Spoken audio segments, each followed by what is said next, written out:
What's going on, everyone? This is Press NH Now over here today at the United States District Court of New Hampshire to give you an update on the Charlestown, New Hampshire case with Chief Patrick Connors, who I am suing individually in his official capacity as well, along with the Charlestown, New Hampshire Police Department and Dispatcher Serena Relihan, the dispatcher over there that coincided with the chief to have me arrested for the phone calls that my subscribers initiated over at the department to petition and redress their grievances, and also the bail commissioner David A. Tucker as the defendants.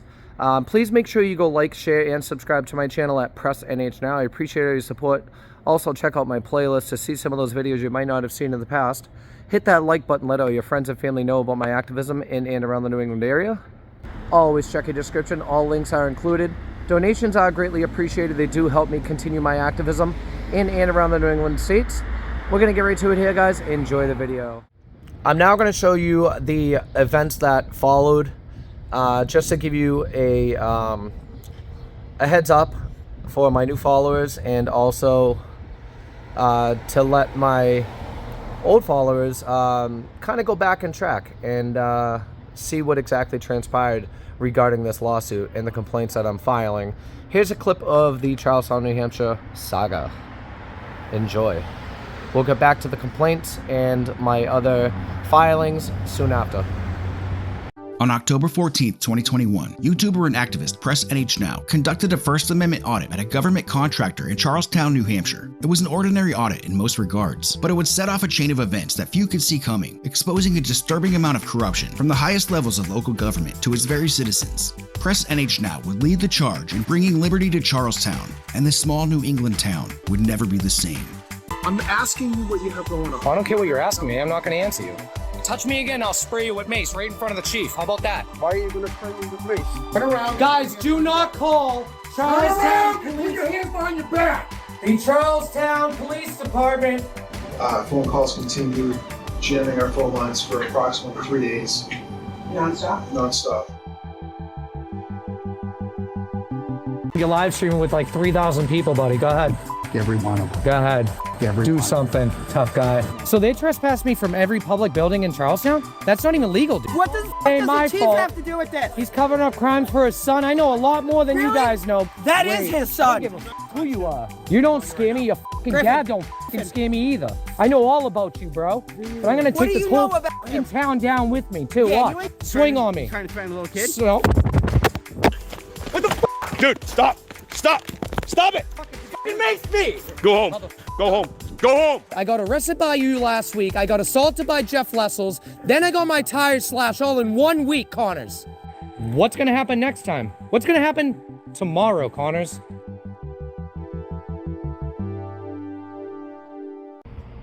All right, everybody, so we are going to start with the complaint, the initial filing of the lawsuit.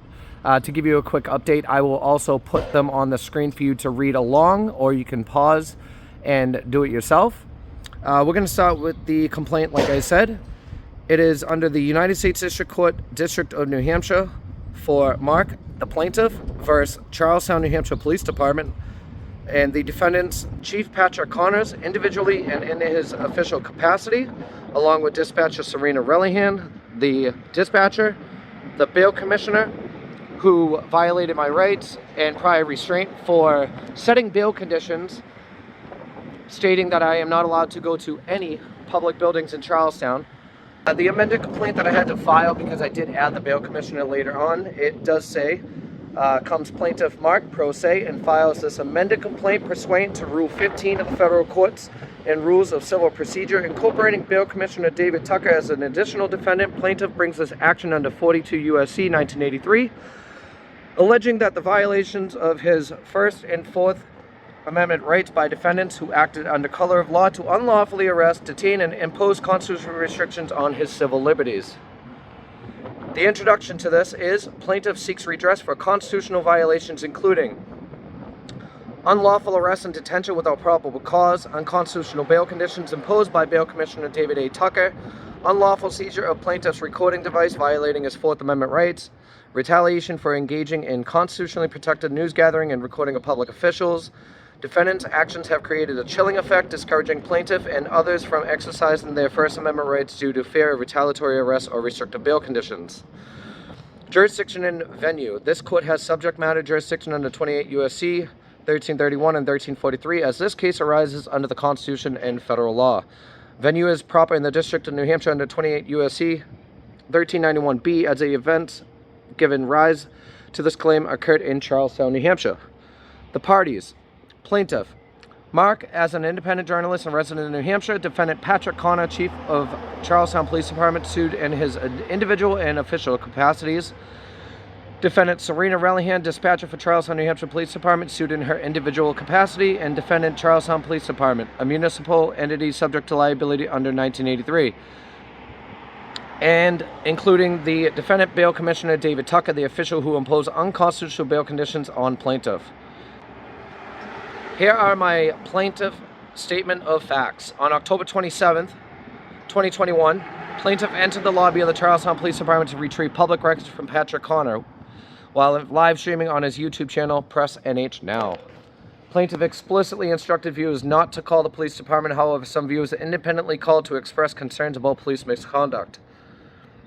Despite plaintiff's efforts to discourage his subscribers from calling the police department, Chief Patrick Connor and dispatcher Serena Relihan falsely accused him of inciting the calls and retaliated against him by facilitating his arrest. Plaintiff's arrest is facilitated by Chief Patrick Connor and based on the false accusations of dispatcher Serena Relihan was without probable cause. Plaintiff's conduct was peaceful and non-disruptive as evidenced by his evidential acquittal on all charges. I will put the link into the live stream of my trial that I was found not guilty over in Claremont, New Hampshire. Please go check that out at the end of the video.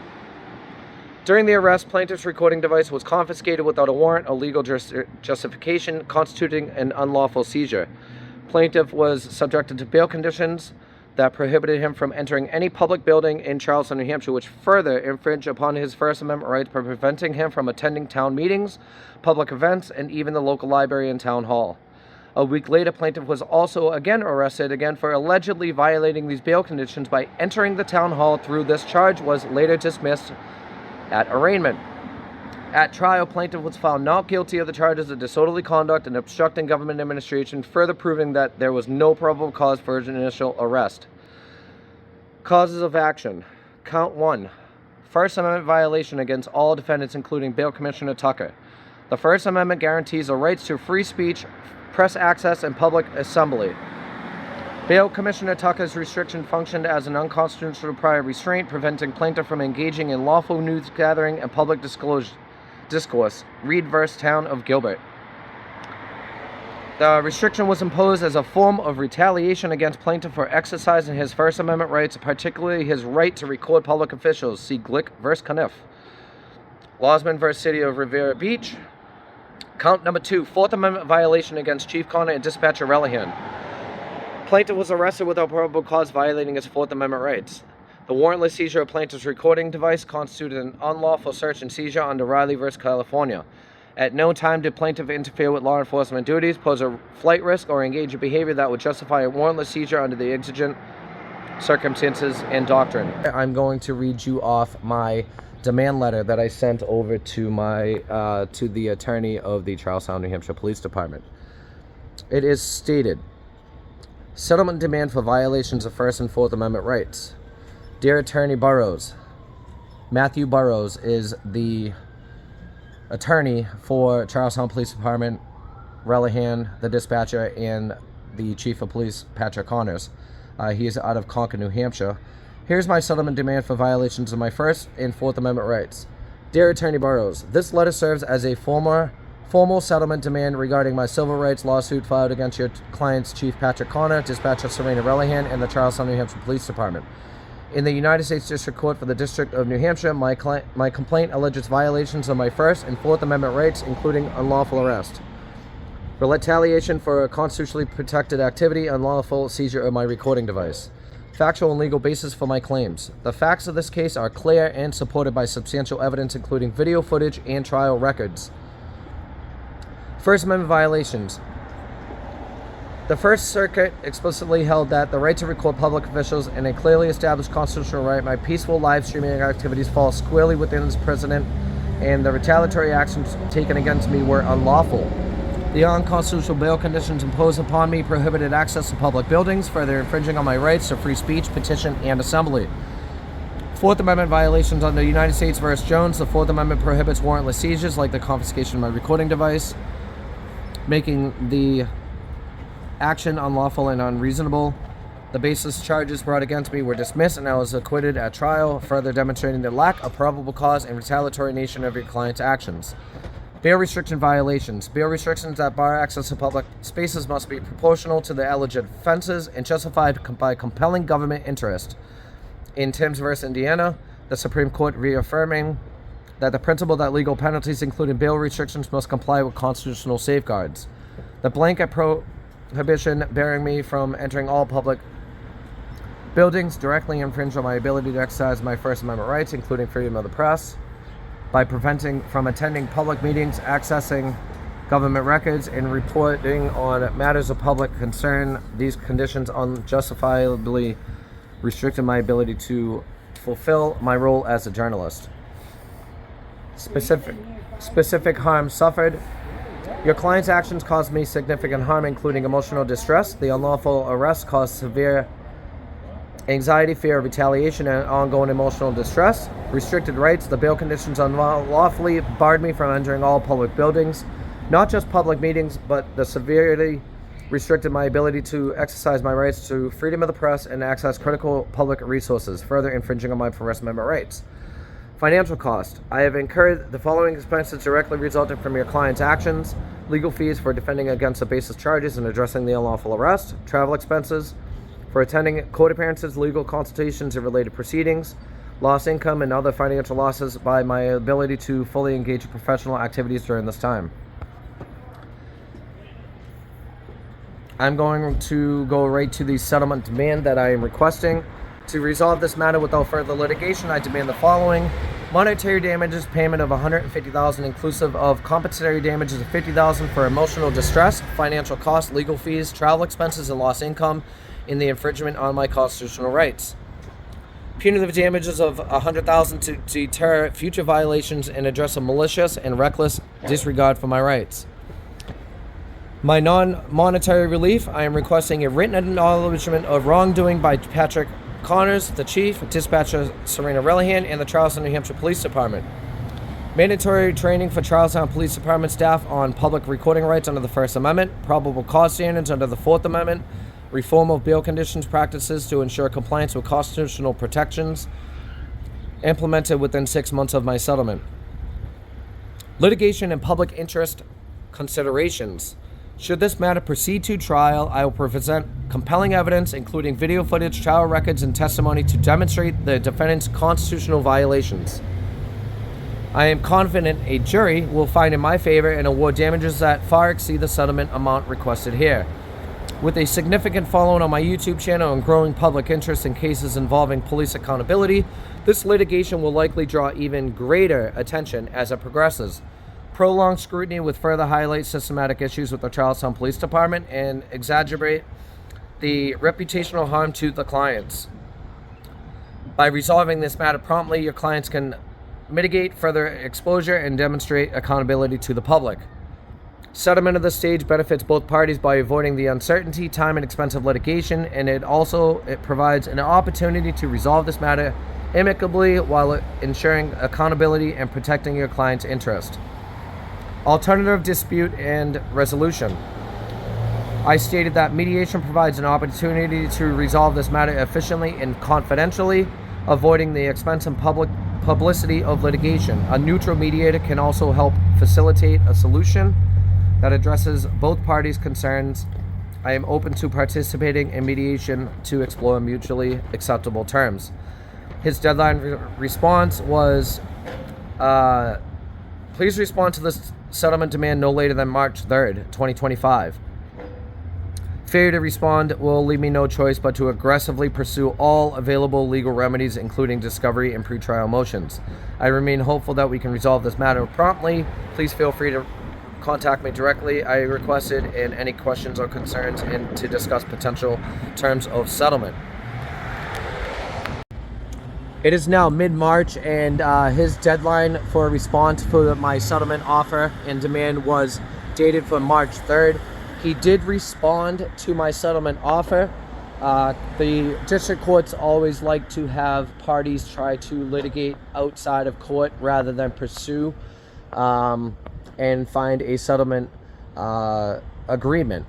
As of March 3rd, which was the deadline for his response, he noted that I hope all is well. This email serves as a response to your demand directed to my clients and dated February 5th, 2025 is when I sent him the demand. In response to the demand and subject to Rule 408, the defendants are not making an offer at the present time. Should that change in the future, I will contact you accordingly. We will proceed forward in the normal course with the litigation. So apparently they have denied my request for a demand and settlement. They are wanting to pursue litigation and trial. I did tell the chief of police a while ago that if he was to resign, that I would possibly dismiss the case. He has yet to do so, and we are going to pursue vigorously to litigation regarding this matter. I am going to hold him accountable as much as I could, and I will be as transparent with this case as much as possible with you guys. I know people have been looking for updates for a while now, and here it is. So I do have a lot of discovery I have to get, witnesses and statements, a whole bunch of stuff I have to get from the court system and the prosecutor over in Claremont regarding this case for evidence to fight tyranny, and that is exactly what I'm going to be doing. I want to appreciate all of you guys following and subscribing to my channel. This is very important. I am trying to make case law possibly regarding this matter. And I need to also put pressure on Charlestown, New Hampshire Police Department regarding this matter. So I appreciate your support, guys. I think that's going to be it here for today.